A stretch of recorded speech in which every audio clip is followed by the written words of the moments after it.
everyone, it's Annette. Welcome back to my channel. Today we're going to make a card using a magazine. We're going to use the colors and artwork from any old magazine you have lying around the house. And we're going to stamp an image on it, and we'll do some heat embossing, and then we'll add it to a panel and make a card. I hope this video isn't too long, but we'll see where we go here.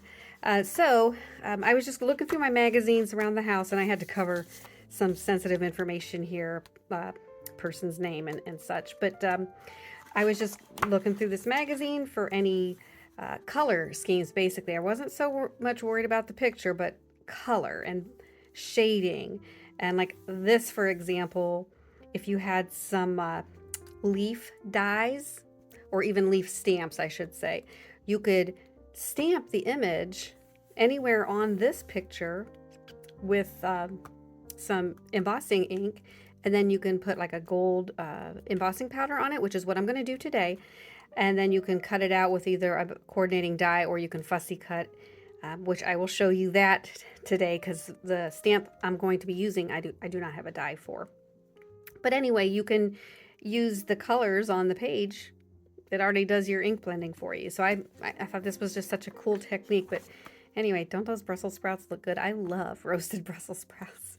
And actually, my daughter-in-law makes an amazing roasted Brussels sprouts with fig jam, but that's another story. Anyway, so you just want to look at photos that have lots of color variation or shading. Even this page, you could... There's just so much. Like this, my mind is just going a mile a minute right now. But I actually am going to focus on the cover, and I already removed it from the rest of the magazine, so I'm just going to set the rest of that aside. And I thought it would be fun to just kind of make a card with this color theme and not add a whole lot of other colors. So I'm going to use this as my card base, which is just what I had in my stash. I don't know the brand, but it's just a shade of purple.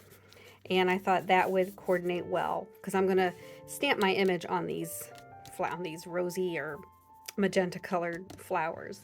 And then for my panel, I am going to use this color blend panel from Simon Says Stamp. And here's how it comes. It comes packaged in a pack of eight different designs. I've already been playing with it, so I don't have all 8 of them, but they're already blended, and they're kind of glossy, but they kind of have an ombre effect, but they're beautiful cardstock, blended for you already, so I'm going to take advantage of that. I'll put that away later. And what I'm going to do, my plan is, I'm going to use this embossing folder from Simon Says Stamp, and this one is called Leaf Tumble. And it's a 3D embossing folder. So we're going to get a nice deep image or imprint onto this cardstock. And I think I will go ahead and do that first. So let me just set this aside for now. And I'll bring in my die cutting and embossing machine, which is my Sizzix Big Shot. And the sandwich for the 3D embossing folders for my particular machine is just the base plate and the embossing folder. So I'm going to take my cardstock, and sometimes I spray it down with some water or alcohol, but I think I'm going to just not do that today and see what happens. So I want the raised side. So there's a debossed side and an embossed side. I want the raised side, which is the embossing side. I want that to come up from the bottom of the cardstock, so those leaves will jump up or kind of jump out onto the page. And I just need to decide what color I want at the top. And I think I'm going to go with purple. And then you just want to get this in the photo frame or the video frame. You just want to position your cardstock in the embossing folder where you want it. All right. And then I like to put mine in on an angle. It kind of goes through the machine a little bit easier. And then you just want to gently get that cranked through. Okay, and I'm just going to bring it around, flip it, and do it one more time. You don't have to do that, but I'm going to. Since it's a 3D embossing folder, I want a really nice impression, and hopefully we got that. Yeah, that looks good. And there you can see this beautiful detail of these leaves, and that's going to look good with the image that we're going to stamp and emboss here. So we'll do that next. Okay, so I'm just going to set this aside for right now. Then I'm going to bring in my page from the magazine. We're going to bring in the Misty, and I'm going to use this stamp set from Gina K Designs, and this is called, oh my goodness, I'm always struggling for the name. I don't know, it's a butterfly set. Trying to get it out of the paper here. And so what I want to do is cut this down so it'll fit into my Misty. So we're going to just cut this. I'm going to kind of come down here too. Just like that. And for right now, we're going to use this part of the image. And I think I'm going to use this swallowtail butterfly. So let's get that out.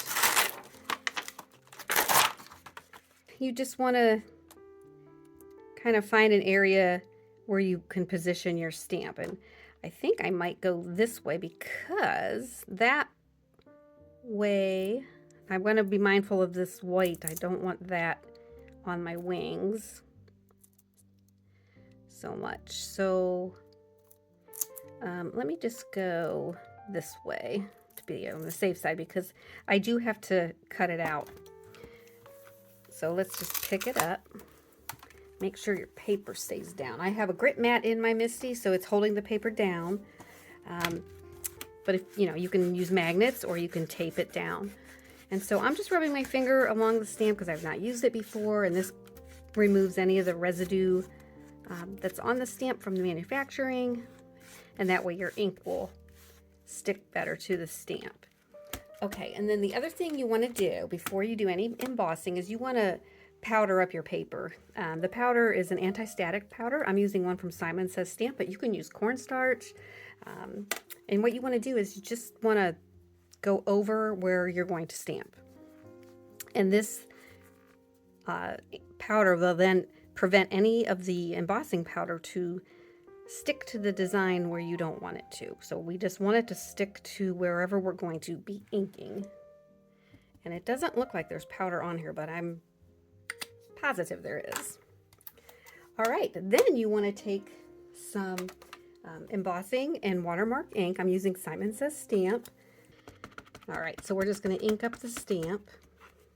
Make sure you get it nice and inked up, and that is why I'm using this stamping platform, because chances are I'm going to be inking this again, especially since it's a new stamp. Okay, so you just want to press down and get a good impression. And it's really hard to tell, but if you're in person, when you tip it, you can see the light will reflect off of the ink, and you can see. But I'm going to hit it one more time.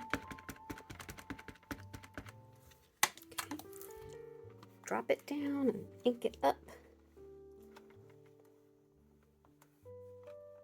I'm going around the edges just to really make sure that ink gets onto the paper. Okay. Then I'm going to remove the paper, and we're going to dump the embossing powder on it. And for that, I'm going to just grab a piece of copy paper. All right, and now we're going to open the embossing powder and just dump it where we stamped. And you should be able to see here in a minute. I'm just going to get that to adhere.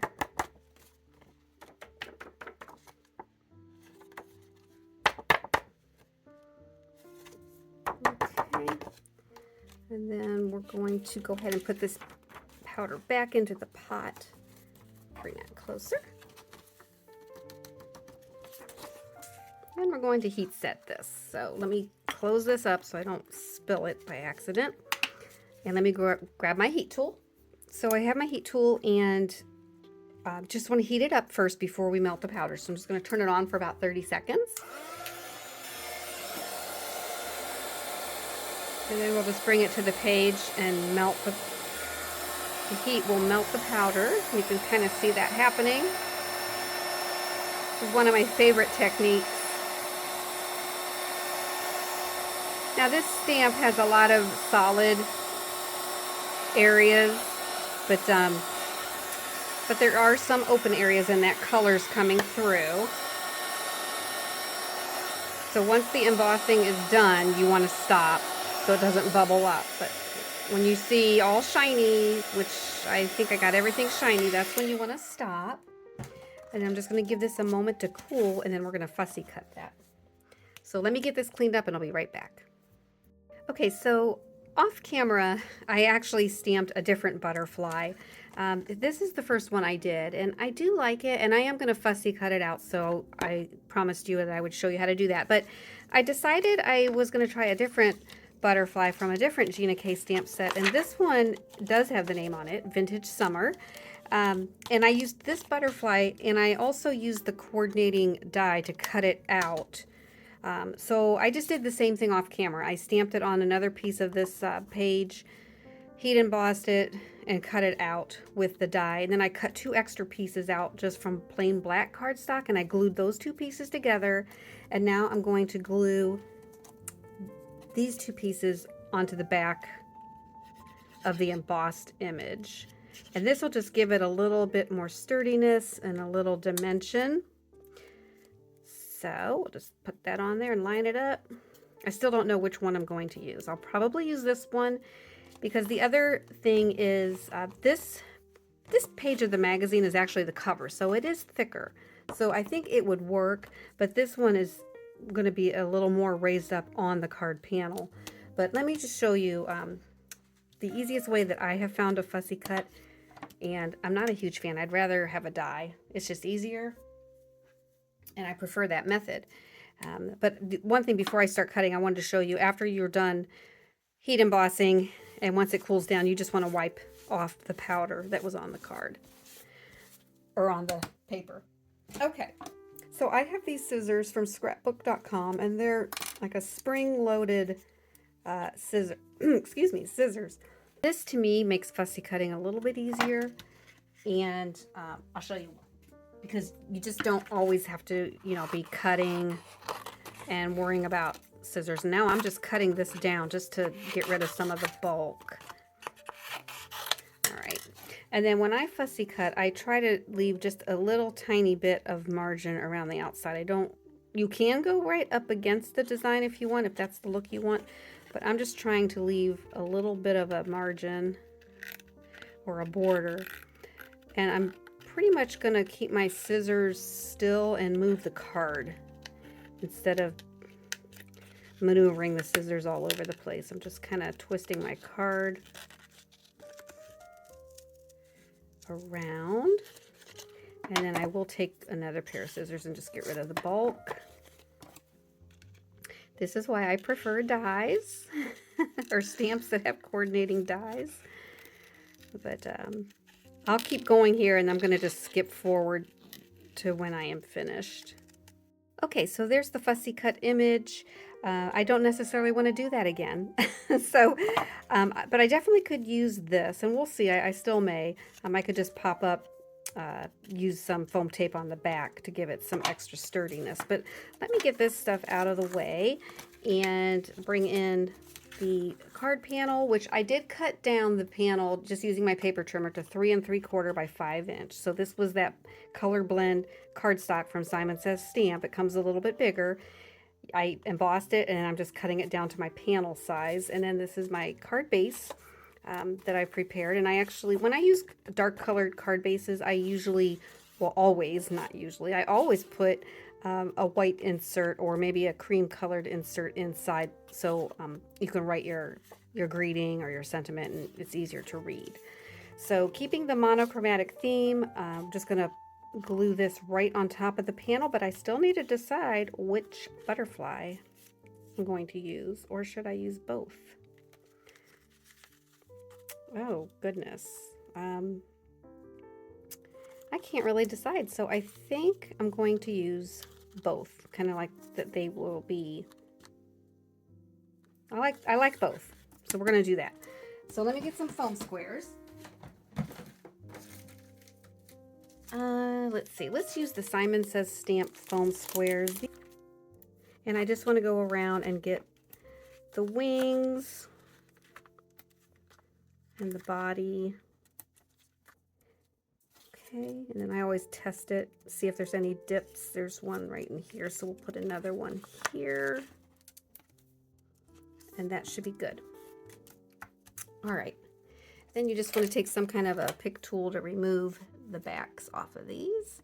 And you know what, before I do that, I do want to glue this panel onto the card base. So let's do that. Let's just get that on. Put some liquid adhesive. This is Gina K Connect glue. Okay, and get that all over the panel.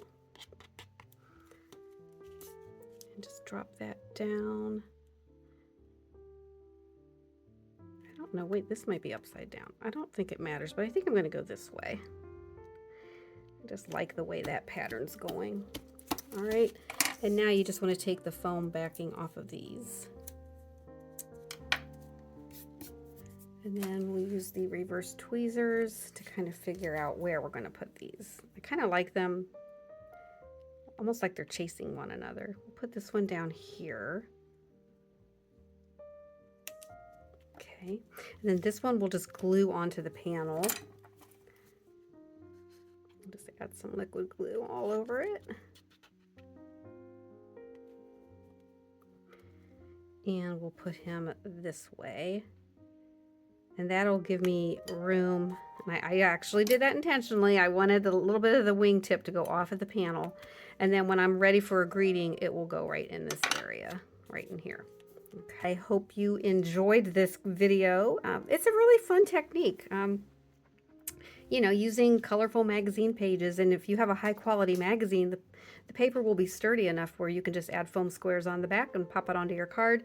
But the colors, like as you saw at the beginning of the video, some of the pages in that magazine had very vibrant colors, and they'd be really cool to like stamp if you had fruit images or flower, you know, floral images. You know, any of it will work. Just stamp it with some embossing ink, you know, put some embossing powder on it, and you're good to go. All right, so I thank you for watching this video. I hope you give me a thumbs up. Always give me a thumbs up, and subscribe to the channel if you're so inclined. And I hope you join me every Wednesday at 1 p.m. 1 p.m. Eastern time for another episode of Let's Make a Card. And here is the finished card. And you can find a bunch of other cards on my website. It's ascarddesign.com. I have cards and stickers, and so do check that out. And until next week, make it a great day.